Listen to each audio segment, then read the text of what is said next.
This video is brought to you by Nebula. On Monday morning, after weeks of speculation, IDF planes began dropping flyers on the outskirts of Rafah, warning its civilian population to evacuate ahead of a much-anticipated offensive. A few hours later, Hamas suddenly announced that it had agreed to a ceasefire deal negotiated by Egypt and Qatar, sparking hope in Gaza that the war might finally be coming to an end, and in Israel that the remaining hostages might finally be returning home. Somewhat unsurprisingly though, late on Monday evening, Netanyahu announced that Israel would be going ahead with the planned invasion of Rafah, and on Tuesday morning there were reports of tanks rolling into the Rafah border crossing with Egypt. So in this video, we're going to have a look at the potential peace agreement, why Netanyahu is invading Rafah anyway, and what might happen next.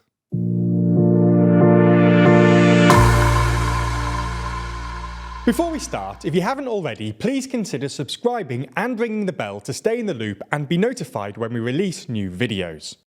So let's start by just taking a look at Hamas's deal. According to Al Jazeera, who claimed to have obtained a copy of the relevant text, the deal would have 3 stages, each lasting 42 days. The first stage would basically involve Israel withdrawing from most of Gaza in exchange for the gradual release of some Israeli hostages held by Hamas. Specifically, Hamas promises to release 33 hostages gradually over the 42-day period if Israel does 3 things. First, withdraw and demilitarize the parts of western Gaza it currently occupies. On day 3, the IDF would withdraw from the urban coastal parts of Gaza between Gaza's 2 main roads, before withdrawing even further to Gaza's eastern border on day 22. Second, allow unfettered access to humanitarian aid, including 50 fuel trucks each day. Third, release a significantly larger number of Palestinian prisoners for each hostage released by Hamas. Specifically, Hamas will release 3 hostages a week, beginning with women and children, and then a further 18 hostages in the last week of the deal, for a total of 33 hostages. For each hostage released, Israel would have to release 30 Palestinian prisoners, and 50 for every female IDF soldier released. The deal includes a slightly worrying caveat, stating that if Hamas can't find 33, quote, living hostages, then they'll return an equivalent number of bodies. If this stage goes smoothly, then Hamas and Israel would move to the second stage. There are less details here, because the agreement envisions the 2 sides sorting out the specifics in negotiations during the first stage, but it would broadly involve 3 things. First, a return to, quote, a sustainable calm between the 2 sides, wording that Netanyahu apparently insisted on last week, although it's not clear that the 2 sides understand the term in the same way. Hamas claims that a sustainable calm would mean a permanent cessation of military and hostile operations, but it's unlikely that Netanyahu understands it the same way, given he apparently insisted on more ambiguous language. Second, the complete withdrawal of Israeli forces from the Gaza Strip. Third, the release of all remaining Israeli hostages, civilians and soldiers alike, in exchange for the release of an unspecified number of Palestinian prisoners. Similarly, the third and final stage involves 3 things. First, the exchange of the bodies and remains of the dead on both sides. Second, the end of the, quote, siege of Gaza. And third, the creation of a reconstruction plan for Gaza running between 3 to 5 years, under the supervision of Egypt, Qatar, and the United Nations.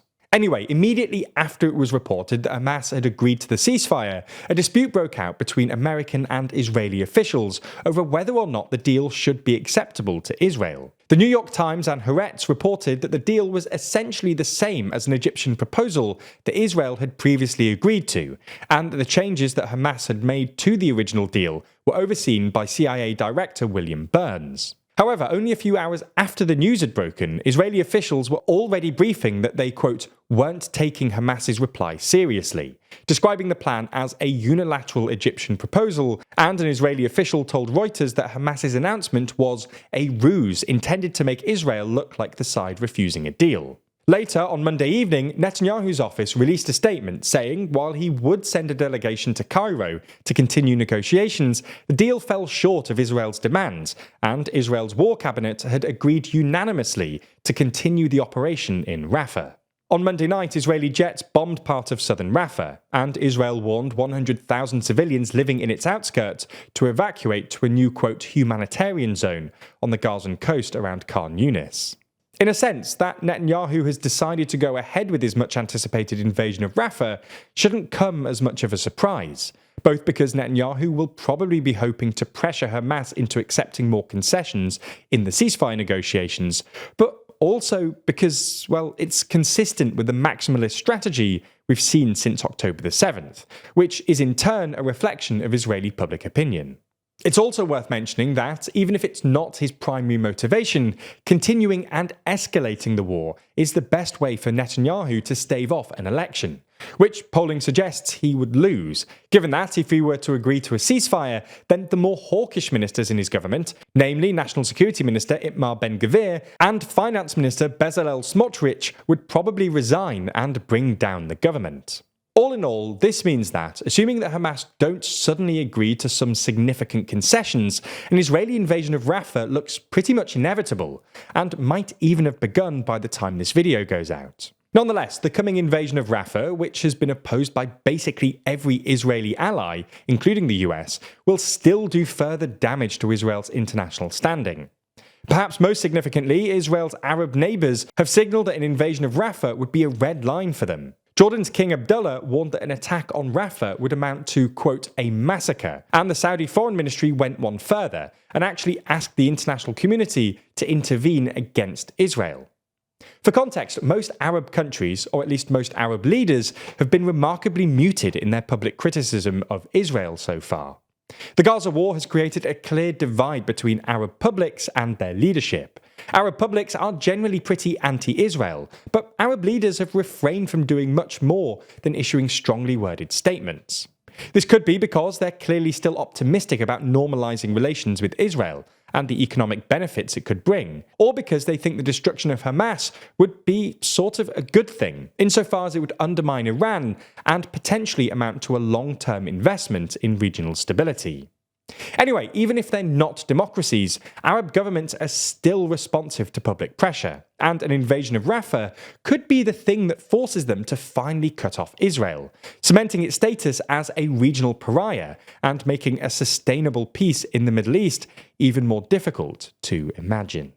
There's definitely going to be some new developments with this story though, so keep an eye out for future developments. Anyway, the best way to stay on top of the news is with Nebula News. If you haven't heard, we've launched a project alongside our partners at Nebula called Nebula News, where every day the TLDR team curates a selection of videos that matter most in the world right now. As you surely already know, Nebula is the thoughtful streaming service that's pushing boundaries on what independent creators can do with their content, including Nebula News, where we handpick a feed of content which should help you keep up to date with everything you need to know to sound smart and be truly informed. We believe that in a confusing and overwhelming news environment, knowing what to pay attention to is important. You can't track every story, so our curation should help to surface what really matters, showing you videos from TLDR and other superb creators that help you understand the world around you quickly and easily. It's not just curated news content brought to you directly by us.